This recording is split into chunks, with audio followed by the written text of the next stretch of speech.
अस्सलाम वालेकुम। आप देख रहे हैं पाक एक्सक्लूसिव टीवी। एक हफ़्ता पहले कराची के हालांकि गोल्डन टाउन से एक 14 साल की बच्ची गायब हुई, जिसका ताहाल कोई पता नहीं। तमाम अदारे इस जद्दोजहद में हैं कि इस बच्ची का कोई सुराग मिले, लेकिन ताहाल इसका कोई सुराग में नहीं मिला।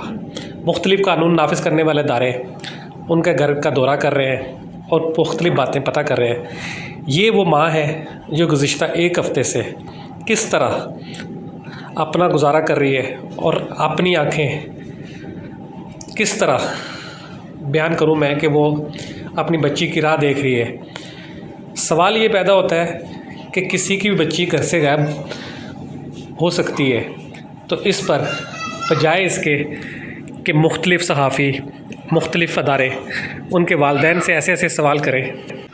टीवी पर मैंने कई एंकरों को इनके वालिदैन से ऐसे ऐसे सवाल करते हुए देखा, जिसे देखकर मुझे दुख हुआ कि एक बच्ची घर से गायब है, उस बजाय इसको कि उसको तलाश किया जाए, उसके वालिदैन से आप वो सवाल कर रहे हैं जिसका किसी ने भी आपको हक़ नहीं दिया। अल्लाह ताला सब के बच्चों को महफूज रखे, ख़ास तौर पर बच्चियों को महफूज रखे, क्योंकि बच्चियां ही माँ बाप की जान होती हैं।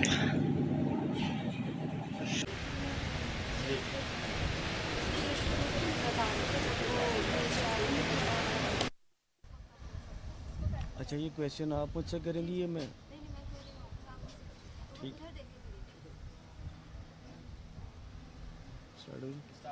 अच्छा, सबसे पहले 12:30 बजे मेरी बच्ची 16 तारीख को मैं फ़र्स्ट फ्लोर पे रहता हूँ, नीचे आई कचरा रखने के लिए। उसने कचरे के 2 शापर ये घर के बाहर उसने रखे और वो वापस गेट की तरफ मुड़ी और उसके बाद वो गायब हो गई। उसके बाद से उसका कोई पता नहीं चल सका। सीसीटीवी फुटेजेस जो थी, जो हमने उसी वक्त जो 2 कलेक्ट की थी, उसमें तो उसका इन आउट दोनों वेज से था, वो तो नहीं दिखा। बाकी कुछ सीसीटीवी फुटेजेस जो थी वो 4 दिन के बाद कलेक्ट हुई। वो अभी तक उनमें से जो डाटा था वो डिलीट हो चुका था, तो उससे सुराग नहीं मिल सका। शुरू में 2 दिन पुलिस जो थी, पहले दिन जो मैंने 5 बजे के करीब एफआईआर कटवाई, और पुलिस की जो पहली मोबाइल आई थी वो रात में 2:30 बजे आई। उन्होंने ये मतलब वो बहुत लेट हो चुका था। 12:30 बजे के इंसिडेंट को अगर आप रात 2:30 बजे इन्वेस्टिगेशन करना शुरू करेंगे तो इस तरह का मामला उसमें बहुत लेट हो जाता है। उसके बाद दूसरे दिन भी ऐसा ही हुआ। तीसरे दिन जब मेरे पास कोई होप, कोई ऑप्शन नज़र नहीं आया, तो मैं जेडीसी ज़फ़र भाई के पास चला गया। थैंकफुली वो वीडियो वायरल हुई और उसके बाद सोशल मीडिया और मीडिया का प्रेशर आया और गवर्नमेंट ने भी पुलिस डिपार्टमेंट पे प्रेशर दिया। अभी मैं बहुत पुरुम्मीद हूँ कि पुलिस डिपार्टमेंट जो है वो और इंटेलिजेंस रेंजर्स की जो है वो और बाकी जो एजेंसीज़ हैं वो सब इसमें अपने फुल फ्लेज काम कर रही हैं। उन्होंने मुझे ये यकीन दिलाया कि इंशाल्लाह ताला 1-2 दिन के अंदर वो इसको बाजियाब कर लेंगे। सर, इन्वेस्टिगेशन जो चल रही है, तो अब तक की इन्वेस्टिगेशन से क्या इत्तलात मौसूल हुई हैं पुलिस और मुतल्लिक़ इदारों के बारे में? देखिए, जो इत्तलात आती हैं वो उसके ऊपर एक्शन भी लेते हैं। और कल जैसे वो एक सीसीटीवी वाली जो एक कुछ चैनल्स के ऊपर चली, वो कुछ चैनल ने मेरी बच्ची को पोर्ट्रेट करके वो कर दिया। वो एक एसएचओ थे अल्फला थाने के, उन्होंने एक फ़ेक रिपोर्ट बनाई और उसमें उन्होंने कहा कि ये मेरी बच्ची सुबह 3:40 पे गई, जबकि मेरी बच्ची तो मेरी नज़रों के सामने 11 बजे तक, 11:30 बजे तक रूम में बैठी हुई थी। तो जब मैंने आईजी साहब से कंप्लेन की तो उन्होंने उस कंप्लेन को चेक करते हुए उस एसएचओ को मुअत्तल कर दिया। बाकी उसके अलावा जो कुछ जो लीड्स मिलती हैं या जो टिप्स मिलती हैं, उस पर पुलिस अपना काम कर रही है। बाकी जो उनके पास टेक्निकल एस्पेक्ट्स में जो कुछ भी है, जैसे वो जो कुछ भी टेक्निकली कर सकते हैं वो कर रहे हैं। आपके पास व्हाट्सएप मैसेजेस वगैरह आए थे? मैंने हुआ है सुना है कि आपके पास किडनैपर्स के व्हाट्सएप मैसेजेस आए थे तावान के बात के बारे में बोला गया था, तावान के बारे में। जी, मेरे पास 2 व्हाट्सएप मैसेज आए थे। वो एक तो वर्चुअल सिम थी और दूसरी पाकिस्तानी नंबर की सिम थी। दोनों व्हाट्सएप मैसेजेस थे। मैंने जब उनसे एविडेंस मांगा तो उन्होंने एविडेंस वो नहीं दे सके। तो मैंने जब हम सब रेंजर्स इंटेलिजेंस और एजेंसीज़ और पुलिस डिपार्टमेंट, हम सब बैठ के हमने ये नतीजा निकाला कि ये मोस्ट प्रोबेबली ये स्कैम है। ठीक है, आपने कहा कि कुछ सीसीटीवी फुटेजेस ऐसी थी जो देखें, कुछ घरों में कैम्स लगे हुए थे, लेकिन उन्होंने हमें 4 दिन तो कैमरे की फुटेज ही नहीं दी। वो ये कहते रहे, सुबह जाते थे, मतलब मैं नहीं, पुलिस जाती थी, वो कहते थे जी वो नहीं है, शाम में मिलेगी। शाम को कहते थे सुबह मिलेगी। तो जिस दिन ये गवर्नमेंट लेवल का प्रेशर इन्वॉल्व हुआ और वो पुलिस जाके वो फुटेजेस उन कैमरों से ली, तो 16 तारीख तक वो फुटेज डिलीटेड थी। 17 से ऑनवर्ड आगे रिकॉर्डिंग सारी अवेलेबल थी। तो अभी होपफुली मुझे ये उम्मीद है कि इंटेलिजेंस वाले वो उन कैमरों के वो उठा के लेके थे रिकॉर्ड्स। वो कह रहे थे कि उसे रिकवर करेंगे, होपफुली वो रिकवर हो जाए। पुलिस ने इस पर कोई काम नहीं किया था जब उनको रिलेटेड फुटेजेस मिली तो उन्होंने उन लोगों से भी कोई पूछताछ नहीं की? पुलिस ने पहले 2-3 दिन तो बस इन्वेस्टिगेशन अपनी तौर पे करते रहे, लेकिन वो होपफुल नहीं थी। मुझे भी एसएसपी साहब जो हैं ज़ुबैर साहब, उनके ऊपर ट्रस्ट है कि वो इसको बड़े अच्छे तरीके से आगे लेके जा रहे हैं। देखिए अभी इंशाल्लाह कुछ होपफुली अच्छा हो जाए। आपको किसी पर शक? देखिए मैंने सबको बताया, मेरा ना किसी से लेन देन है पैसों का, ना ज़मीन का, ना कोई झगड़ा, कोई इलाके में मेरा कोई झगड़ा, ऐसा कुछ भी नहीं है।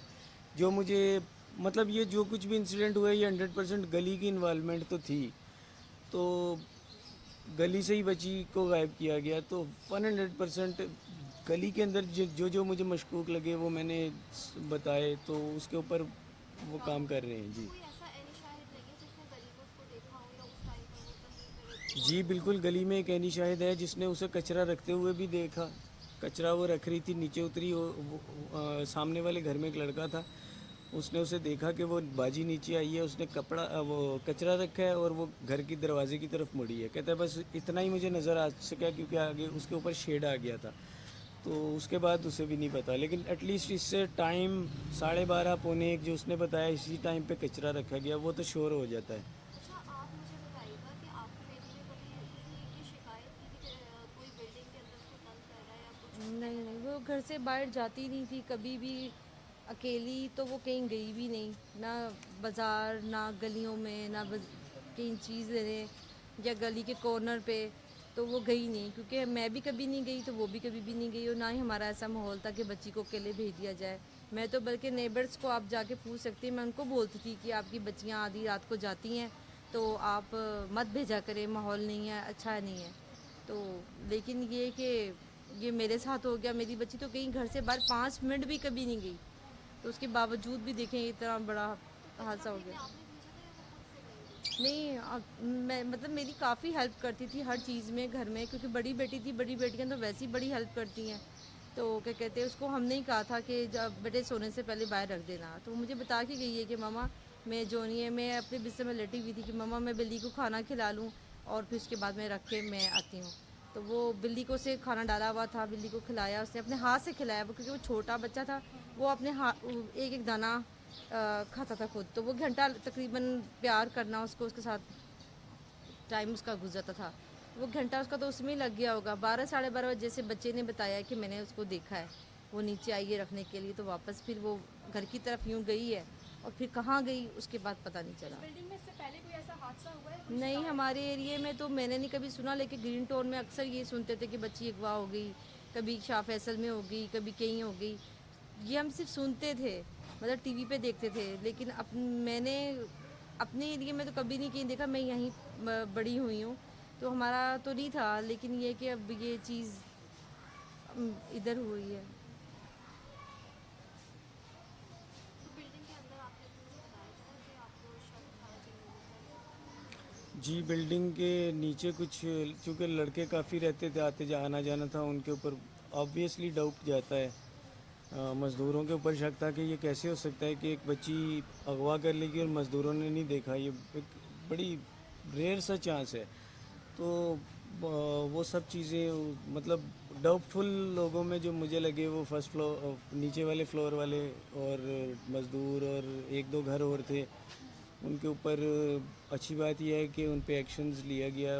कुछ लोगों को क्लियर कर दिया गया एजेंसी ने तहकीकात करके, बाकी कुछ अभी भी हिरासत में है, इन्वेस्टिगेशन। मैं हुकूमत सिंध उनसे मुराद अली शाह साहब से अपील करूंगा कि इसको अपनी बच्ची समझ के आप एक्शन लें। यकीनन उनकी भी कोई बेटी होगी, अगर उनकी बच्ची इस पोजीशन में होती तो वो जिस तरह से उनकी फीलिंग होती, मुझे यकीन है कि वो इससे बेहतर एक्शन लेते। तो मैं उनसे अपील करूँगा कि इसे अपनी बच्ची ही समझ के जो मैक्सिमम पावर है, जो एबिलिटी है, वो यूज़ की जाए।